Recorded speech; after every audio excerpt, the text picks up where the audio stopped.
какой матч к ряду команда забивает быстрый гол. Это тренерская установка или так получается? Ну, как бы тренер просит первые минуты напрягать, то есть неважно с каким соперником.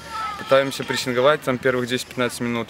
Ну, как видите, 2 игры, получается, 2 быстрых гола, все получается. Значит, выполняем тренерскую установку. Вот этот мяч, ты фактически боролся, был уверен, что выиграешь борьбу. Ну, я просто пошел до конца, защитник не выбил мяч, там решил сохранить. Я просто вытянул мяч и получилось удачно, залетел в угол. Вратарь там, я не знаю, не ожидал, наверное. Ну, и получился гол быстро. Здорово. Ну, теперь возвращаться, если биография, то вперед с Амкаром, он очень интересен. Ну вот, был в Перми, там, получается, как бы перерос дубль, считался лимитчиком, как бы там, получается, не лимитчиком, а легионером. Ну и, получается, я перерос дубль, в основу как бы было тяжело попасть, все-таки там тренеры постоянно менялись.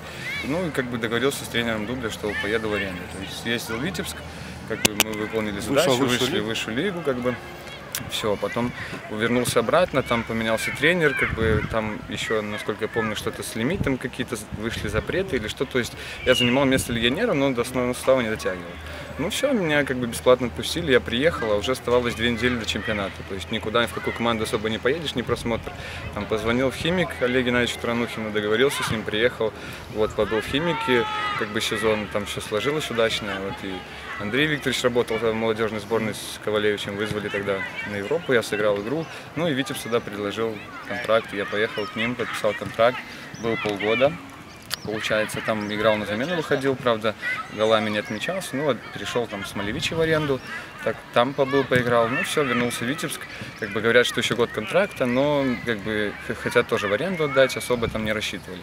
Ну все, я попросился, меня бесплатно отпустили, и вот 1,5 года провел в Локомотиве, то есть, ну и сейчас получил предложение и приехал сюда. Ну, ты видел матчи российской премьер-лиги, если сравнить их, ну, российскую премьер-лигу и чемпионат Беларуси, вот, есть какое-то сравнение? Ну, как бы, вот как говорит Петрович, то, что Россия раньше было интересно, то есть команды играли в атакующий футбол, как бы много голов было, а сейчас смотришь, все выстраиваются в схему 5-3-2, то есть 5 с 5 защитниками, все играют на результат, ну и как бы особо голов, там если посмотреть, вот туры 1-0, 2-1, то есть в один мяч особо разница, то есть, ну, как бы, разница, вот я считаю, что первых 3 команды, которые в нашем чемпионате сейчас идут, тот же Витебск набрал ход, там и Шахтер, и Динамо Минск, как бы, ну не знаю, они вот, я думаю, что с российским чемпионатом поборолись бы, а те, кто ниже, ну, думаю, тяжеловато. Ну, если возвращаться уже опять к нашим Палестинам, вот чемпионат первой лиги, на твой взгляд, вот в этом сезоне он отличается от предыдущих? Ну, как бы я уже 4 года, как я, насколько изменяет память, так с перерывами провел в первой лиге, то я думаю, что да.